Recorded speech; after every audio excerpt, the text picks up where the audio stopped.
Üçüncü hansı idi? Murabbi. Tərbiyə edən. Şək yoxdur. Aləmləri tərbiyə edən Allahdır subhanahu və teala.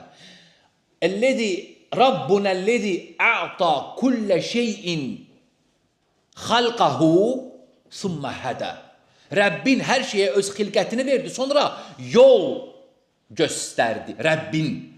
Yol göstərən, tərbiyə edən, hər şeyi tərbiyə edən Allahdır subhanahu və teala. Aləmləri tərbiyə edib, aləmlərə yol göstərən, bildirən, öyrədən, alləməl Qur'an, Qur'anı öyrətdi.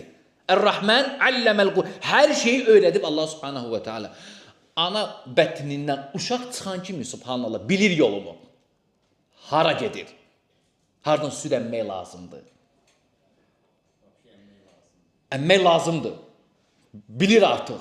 Heyvanlar, hətta heyvan, aləmin Rəbbidir. Aləmin murabbisidir Allah. Aləmin tərbiyə edənidir Allah subhanahu və teala. Ən gözəl tərbiyə də qəlblərin tərbiyə olmasıdır, islahıdır. Allah subhanahu və teala qəlblərin tərbiyəsini, yolunu göstərib bizə yoxsa yox? Ən yaxşı formada murabbidir Allah subhanahu və teala. Tərbiyə edəndir.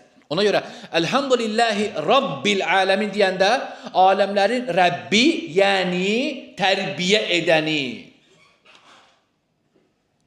Allah subhanahu və teala tərbiyə edir. Var hissi tərbiyə, var mənəvi. İkisi də Allaha aiddir subhanallah.